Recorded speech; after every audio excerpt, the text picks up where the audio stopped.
Jadi Imam Laits itu sangat keras perbedaan dengan Imam Malik. Bahkan beliau pernah membantah usul mazhab Imam Malik, yaitu amal ahli Madinah. Tapi beliau juga menyertakan, memberikan uang ribuan dinar kepada Imam Malik. Ini kan langka sekali gitu loh.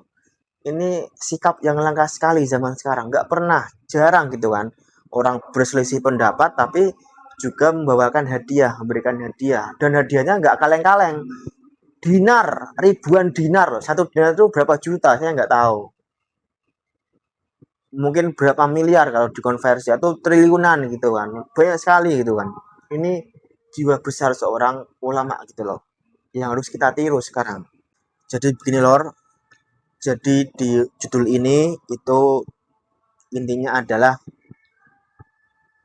contoh atau teladan dari para ulama dulu, ulama salaf, ulama mazhab, ulama fikih itu ketika berbeda mereka tetap mesra, tetap apa ya, tetap bersahabat gitu loh. Meskipun perbedaannya sangat tajam, sangat runcing, tapi mereka tetap bersahabat, tetap mesra, tetap berteman gitu kan, tetap memberikan hadiah, tidak lantas tidak menjauh atau marah, enggak. Mereka hanya berbeda dalam tataran pemikiran, dalam tataran fikih lah seperti itu. Jadi dulu itu ada namanya madrasah fikih ra'yu, yaitu apa namanya, di Irak, yaitu mazhab Hanafi yang mengedepankan akal, mengedepankan rasional gitu kan. Sehingga namanya madrasah ahli ra'yu gitu, ahli ra'yi gitu kan. Ada juga di Hijaz, di Madinah itu ada namanya madrasah ahlul hadis atau fikih sunnah gitu kan. Ini yang dipunggawi oleh Imam Malik, mazhab Maliki itu di Madinah. Jadi di sana memang fokusnya adalah madrasah ahlil hadis gitu kan. Mempelajari tentang hadis, tentang sunnah dan sebagainya. Ada juga di Mesir. Ini seorang mujtahid, seorang imam besar namanya Al-Laits bin Sa'ad gitu kan. Ini juga sama, ulama-ulama besar waktu itu lah seperti itu. Ada juga di Syam gitu kan. Di Syam tuh ya sekarang di Suriah gitu kan, Palestina. Dulu kan namanya Syam gitu kan. Itu ada namanya Imam Al-Auza'i gitu kan. Mujtahid besar, ulama besar juga gitu. Jadi ada mazhab Hanafi, mazhab Maliki, Imam Al-Laits bin Sa'ad, ada Imam Al-Auza'i, Imam Abu Hanifah gitu kan, Imam Malik dan sebagainya. Itu mereka semuanya ulama besar gitu kan, yang punya basis sendiri-sendiri di Irak, di Madinah, di Mesir, di Syam gitu kan. Dan mereka semua apa ya, berjalan beriringan gitu loh. Tidak ada yang merasa paling benar, tidak ada yang merasa paling sunnah gitu kan, tidak ada yang merasa paling salaf gitu loh. Mereka nggak sombong gitu loh. Mereka semua ulama besar, mereka semua adalah orang-orang yang paham hadis, paham Quran gitu kan. Dan mereka semua nggak ada yang mengaku sebagai ahlu sunnah, sebagai manhaj salaf, itu enggak. Mereka enggak mengaku seperti itu. Mereka ya biasa aja gitu kan. Tidak ada yang mengaku paling benar, enggak ada yang mengaku ini saya yang paling salaf, ini saya yang paling sunnah, enggak ada. Bahkan dulu ketika zamannya Khalifah Abbasiyah, yaitu zaman Khalifah Abu Ja'far Al-Mansur, beliau ini pengen menyatukan fikih mazhab yang ada waktu itu, karena kan banyak sekali mazhab bertebaran seperti itu kan.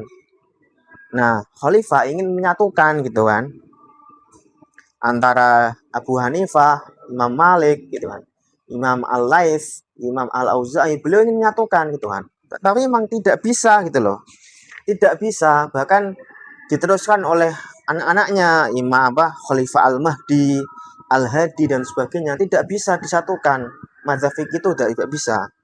Justru kalau disatukan malah repot gitu kan, malah membuat perpecahan. Karena apa? Karena tidak ada kebebasan untuk bermazhab, untuk mengambil fikih tertentu, tidak ada itu kan. Justru adanya perbedaan itu menjadi rahmat bagi semua umat gitu kan. Jadi karena ini fikih jangan dipaksakan sama gitu kan, karena emang dari sana yang sudah berbeda gitu loh. Namanya fikih itu ya perbedaan pemahaman gitu loh.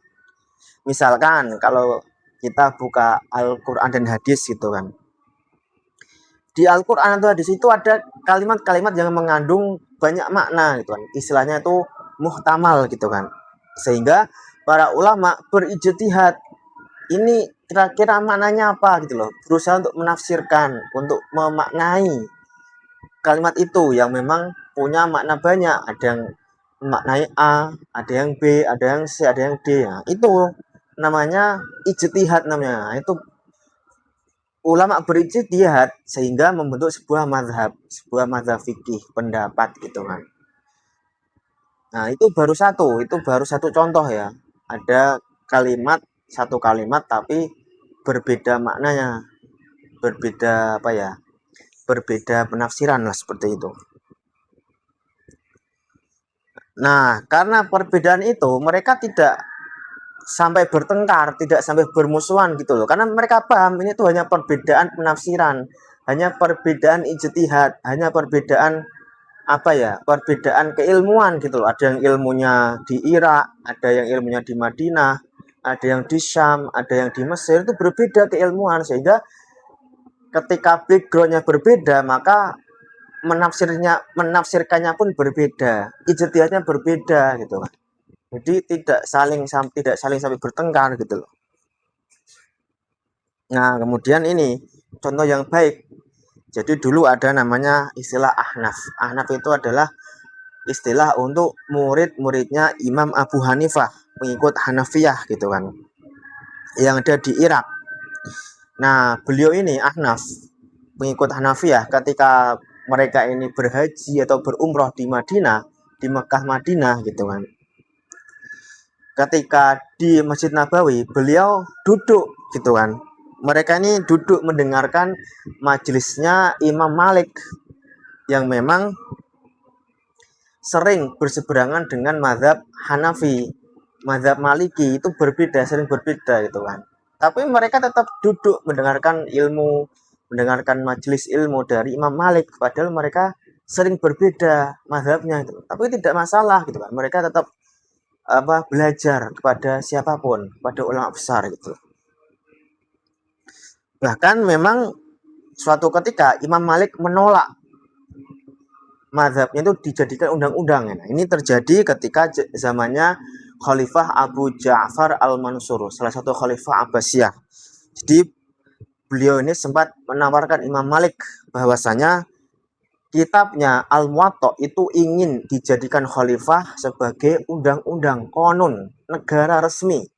Kitab Al-Muwatta ingin dijadikan oleh Khalifah Abu Ja'far Al-Mansur sebagai konun, undang-undang resmi negara waktu itu, khilafah gitu. Tapi dengan rendah hati Imam Malik menolak gitu kan. Kenapa menolak? Karena beliau tidak ingin memberatkan umatnya, memberatkan rakyatnya waktu itu untuk hanya menggunakan satu mazhab saja. Ini kan contoh yang sangat baik. Beliau ingin membebaskan umat Islam memilih mazhab manapun. Tidak harus mazhab Maliki, nggak harus seperti itu. Silahkan mau Hanafi, Syafi'i, mau Hambali atau Laifi, Al-Auza'i, terserah. Pokoknya terserah mengikut siapapun gitu. Yang penting itu diakui, tidak hanya satu mazhab saja gitu. Nah, ini ada kisah Imam Malik dan Imam Laif gitu kan. Ini sama-sama ulama besar. Jadi Imam Malik kalau di majelisnya mendapati seorang musafir dari Mesir, beliau tuh sering menitipkan salam kepada Imam Al-Laif bin Sa'ad yang ada di Mesir gitu kan. Bahkan tidak jarang Imam Malik memberikan salam sekaligus juga membawakan ini hadiah, minimal tuh sekantung kurma gitu kan. Mereka saling mendoakan gitu kan. Padahal antara Imam Malik dengan Imam Al-Laif ini perbedaannya sangat tajam sekali, sangat runcing sekali dalam masalah fikih itu kan. Sering sekali berbeda, sering sekali berselisih pendapat gitu kan. Tapi mereka tidak lantas ngambek, tidak lantas apa ya istilahnya, tidak lantas marah atau apa gitu, enggak. Begitupun sebaliknya, ketika Imam Laits haji atau umroh gitu kan ke Mekah atau Madinah, pasti beliau menyempatkan diri untuk berkunjung ke rumahnya Imam Malik gitu kan, dengan membawa oleh-oleh, buah tangan, dan juga doa untuk kebaikan Imam Malik gitu kan. Bahkan pernah suatu ketika gitu kan, Imam Laits tuh mengutus salah satu muridnya untuk ke Hijaz, ke Mekah, ke Madinah gitu kan, untuk mengantarkan surat kepada Imam Malik yang berisi apa? Bantahan Imam Laits kepada amal ahli Madinah. Jadi amal ahli Madinah ini adalah salah satu usul madhab Maliki. Jadi memang Imam Malik itu salah satu pertimbangan terbesarnya itu adalah adanya amal ahli Madinah, pekerjaan penduduk Madinah ketika menyimpulkan sebuah hukum. Nah ini dibantah keras oleh Imam Al-Laits bin Sa'ad gitu kan, lewat muridnya itu kan, dibantah keras oleh beliau. Tetapi di surat itu, di awal dan di akhir, beliau mendoakan Imam Malik dulu sebelum dibantah, sebelum membantah beliau mendoakan dulu di suratnya itu kan. Justru yang lebih menariknya adalah di samping surat bantahan itu gitu kan, Imam Laits juga menyertakan satu kantong berisikan uang ribuan dinar untuk Imam Malik. Bayangkan ribuan dinar tuh bayar seperti apa gitu loh. Satu dinar berapa juta gitu kan. Ini ribuan dinar berarti kan miliaran kalau dikonversikan, atau bahkan sampai triliunan, saya nggak tahu.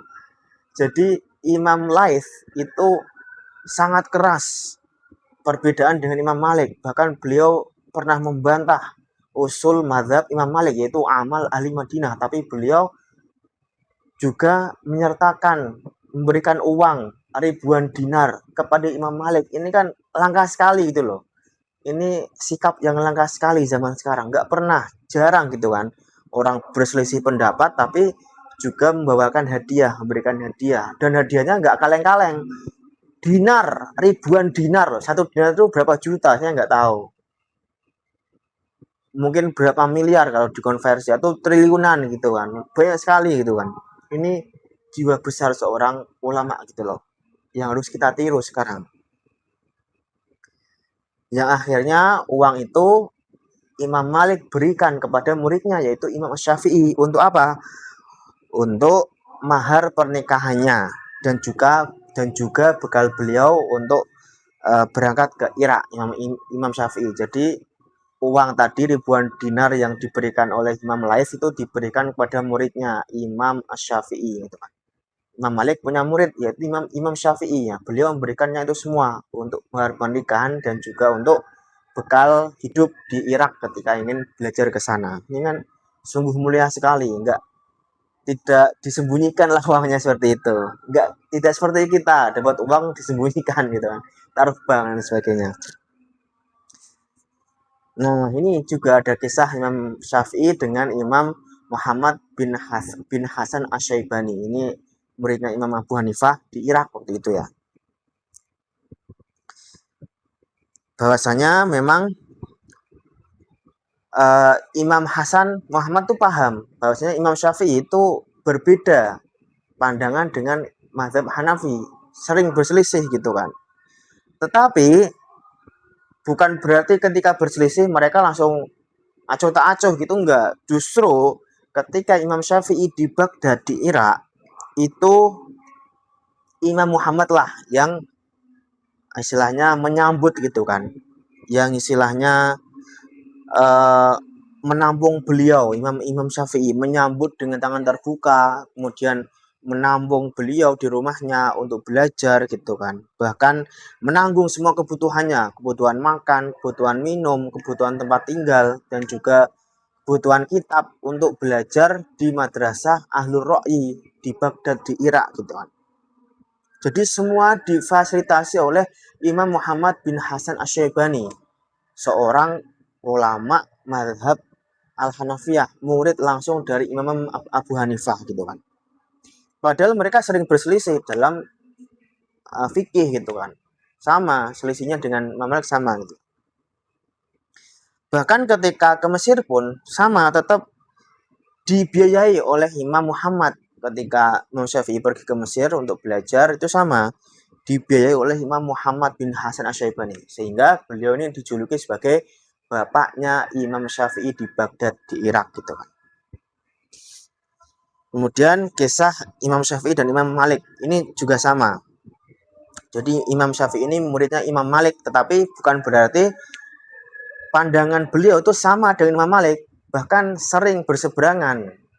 Imam Malik punya pandangan sendiri, muridnya Imam Syafi'i punya pandangan sendiri, sehingga lahirlah mazhab Syafi'i, mazhab Maliki gitu kan. Tetapi meskipun mereka berselisih gitu kan, beliau ini saling mendoakan sama ulama. Imam Malik mendoakan Imam Syafi'i, muridnya, bahkan didoakan semoga menjadi ulama besar gitu kan. Imam Syafi'i juga mendoakan gurunya Imam Malik gitu loh. Jadi saling mendoakan, tidak lantas ngambek marah ketika berselisih pendapat gitu loh. Jadi seperti itu lor, apa namanya, ulama kita, ulama salaf kita tuh mengajarkan adab, mengajarkan sopan santun, mengajarkan apa ya namanya, akhlak gitu kan. Akhlak perbedaan seperti apa. Mereka sering berbeda gitu kan, berbeda pandangan, bahkan saking tajamnya berdebat gitu kan. Perbedaannya itu bukan perbedaan biasa, perbedaan yang sangat tajam, bantah membantah gitu kan. Argumennya dibantah, tapi tetap saja biasa gitu kan. Setelah itu selesai tetap bersahabat, tetap mendoakan, bahkan memberikan hadiah. Hadiahnya nggak kaleng-kaleng gitu kan, apa? Ribuan dinar dari Imam Laits bin Sa'ad gitu kan. Miliaran gitu kan, triliunan gitu loh, dinar, ribuan dinar itu kan. Mereka tidak saling mencaci, tidak saling apa ya, mengolok-olok gitu kan, tidak saling marah gitu, enggak. Tidak saling memprovokasi kayak kita sekarang gitu kan. Perbedaan dikit saja diprovokasi, dibesar-besarkan gitu loh. Itu kan enggak bagus gitu loh. Jadi kita harus kembali meniru adab dan akhlak para ulama dulu, ulama salaf. Ini ulama salaf beneran, bukan ulama salafan, bukan. Ini ulama salaf beneran yang memang hidup di abad-abad pertama Hijriah gitu loh. Jadi begitu lor. Jadi intinya ketika kita berselisih pendapat, tidak lantas kita ngambek, tidak lantas kita marah, tidak lantas kita saling menjauhi perbedaan gitu kan. Justru malah perbedaan tuh kita anggap seperti biasa.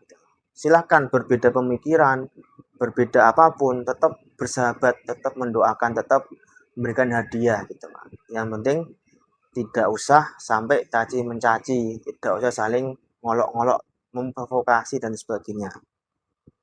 Saya kira itu lor, review buku singkat kali ini.